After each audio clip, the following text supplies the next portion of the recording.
Hello everyone, I am here to discuss the 24-17 win the Vikings had over the Packers. Now Aaron Rodgers, he was 17 of 28 for 198 yards, 7.1 average with a touchdown, no picks. He was sacked 4 times at a rating of 94. And they played pretty well against Rodgers, I thought, given 198 yards. He did miss some throws, notably the Devontae Adams one late. But for the most part, I thought they played him well. We had pretty good coverage throughout. He moved around but never ran. But moving on to the rest of this, Aaron Jones carried the ball 17 times for 72 yards, a 4.2 yards per carry average. He had a long of 11 and had 1 touchdown. Jamal Williams, one for 5 yards, and Equanimous St. Brown also 1 for 5. So they have 19 carries for 82 yards, a 4.3 average, and a touchdown. Receiving, Devontae Adams led them. He caught 5 of his 8 targets for 69 yards, 13.8 yards average per catch, and caught Aaron Rodgers' lone touchdown pass. Equanimous St. Brown was their second leading receiver, catching 3 of his 5 targets for 53 yards, a 17.7 average, with a long of 23. Jimmy Graham caught 2 of 4 targets for 34 yards, a 17 average yards per catch. Aaron Jones caught 3 of his 5 for 21 for 7 yards a catch. Lance Kendricks caught 2 of 3 for 14 yards, and Mercedes Lewis caught 1 of 1 for 4 yards, and Marquez Valdez Scantling caught 1 of 2 for 3 yards. Now, they were 2 of 10 on third down, so that's 20%. They were 2 of 2 in the red zone, which is 100%, obviously. They were -1 in the turnover margin, and they held the ball for 25 minutes and 23 seconds. Now, Minnesota, on the other hand here, they had Kirk Cousins, who had a day. He was 29 of 38 for 342 yards and 9 yards per average, and 3 touchdowns, no interceptions. He was sacked twice, and had a 129.5 rating. Now, carrying the ball, Murray led the team with 11 carries for 33 yards, a 3.0 average. His long was 8. Dalvin Cook had 10 carries for 29 yards, a 2.9 average. His long was 9. Kirk carried the ball 6 times today, had 17 yards on those 6 carries, and he got 17 yards, 2.8 yards average. Sorry. Stephon Diggs carried the ball 1 time for 12 yards, and CJ Ham carried the ball 1 time for nothing. They had 29 carries for 91 yards at 3.1 yards average, and Cousins' long of 11 is the longest run of the day they had. Now, receiving, Thielen, 8 of 9 for 125 yards, 15.6 average, had a touchdown and a beautiful 33-yard catch. Diggs, 8 of 11 for 77 yards and 9.6 average yards per catch. His long of 30 and also a touchdown, and there's 1 catch in there he probably wishes he didn't catch. It's pretty early. Kyle Rudolph caught all 7 of his targets for 63 yards and 9.0 yards per catch. He had a long of 17. He didn't catch a touchdown, but I'm pretty sure that 1 catch he had that was one-handed, I'm not even sure he was supposed to catch the ball.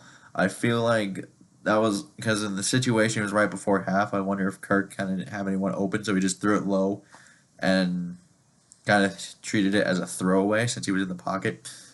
But he caught it, and it was one hell of a play. Dalvin Cook got all 3 of his targets for 47 yards, a 15.7 average, a 26 long, and obviously the swing screen touchdown. CJ Ham caught 1 of 1 for 13 yards. Robinson caught 1 of 2 for 11. Treadwell 1 of 3 for 6. And Amir Abdullah didn't catch his lone target. So they were 7 of 14 on third down, so 50%.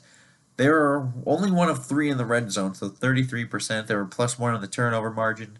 And 34 minutes and 37 seconds is how long they held the ball. Now, offensively, I think that's the Kirk Cousins we have all been waiting to see, that one. And I think this is a good sign, obviously. I think he's kind of getting more comfortable now because I think a lot of people underestimated how difficult that could have been transition-wise because you're talking about a new quarterback and a new offensive coordinator. Now it seems like he's just getting comfortable to the point where we can maybe continue to see this kind of stuff, but this is, I think tonight was the best Kirk Cousins we've seen all year. And run blocking is still a work in progress. That needs to be better. And although it did appear to be effective at times, they were able to hold the ball a little bit more. But I think more of that is there were throws involved that had Cousins just because he was on tonight. And like even the last play that iced it, that was a throw, that was a slant. And even though that wasn't the best throw, it's still a throw that iced the game and was in a situation that we should be running down the clock. So run blocking needs to be better. I think they need to continue to give Dalvin Cook the ball in space because every time they did it, good things tended to happen. He had 47 yards through the air, and I know he didn't have a good rushing day, but I think part of that is because of the run blocking. And obviously Thielen and Diggs did Thielen and Diggs things, and I think we've all come to we know what to expect from them. We all like this is like what we expect from them, and it's pretty miraculous, especially that one catch Thielen had. Um, but I am getting real tired of Mike Remmers and Laquan Treadwell, and I think Brian O'Neill is a better right tackle than Mike Remmers, which makes this kind of a problem because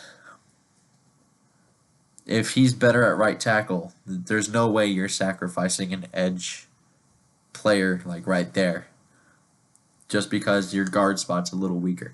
You're going to value that tackle spot probably more. And Remmers just at times he just can't hold up at all, whether it's run blocking or pass blocking. There was one where Collinsworth said he very much just shoved him into Kirk Cousins. Is like, oh, here you go, and it looked like that. It really did.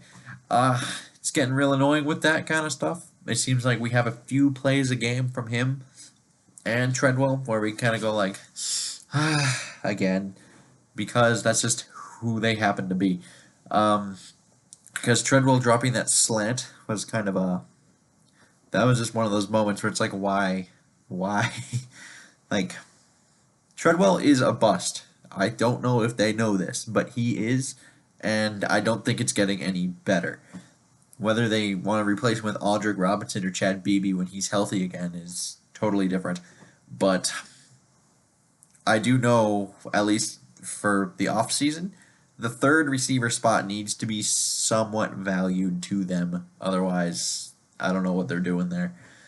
Defensively, they need to make sure Rhodes is good to go. That's first and foremost. He needs to be good to go for the rest of this season. Otherwise, it's a problem. It's a major problem. But overall, this defense did play really well tonight, even though the first half was a tad shaky.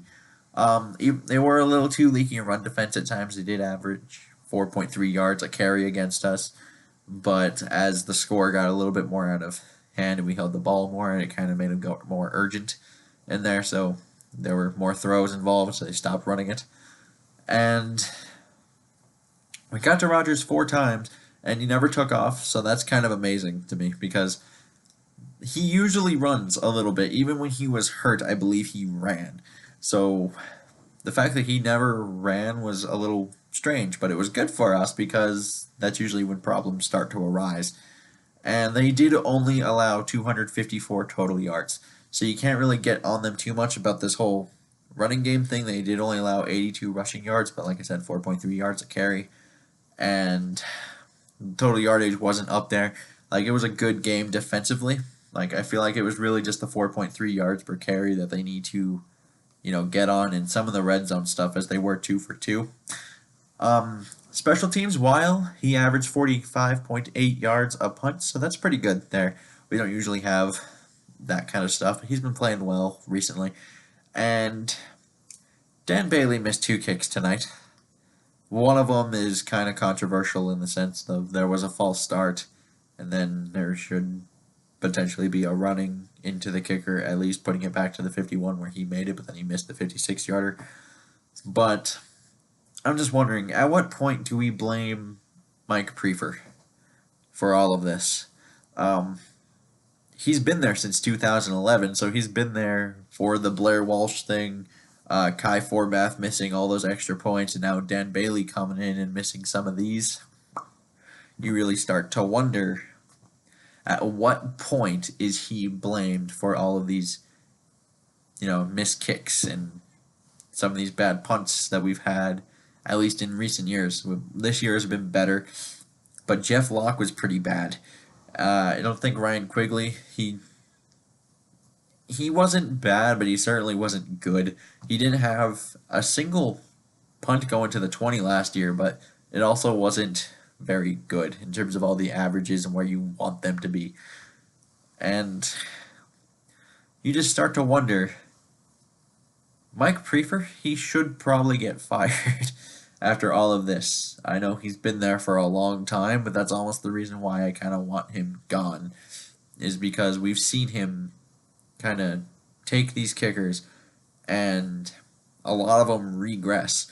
So, but overall, it was a good team win tonight in a game where two very desperate teams were actually playing. And you can argue this was an elimination game for both teams.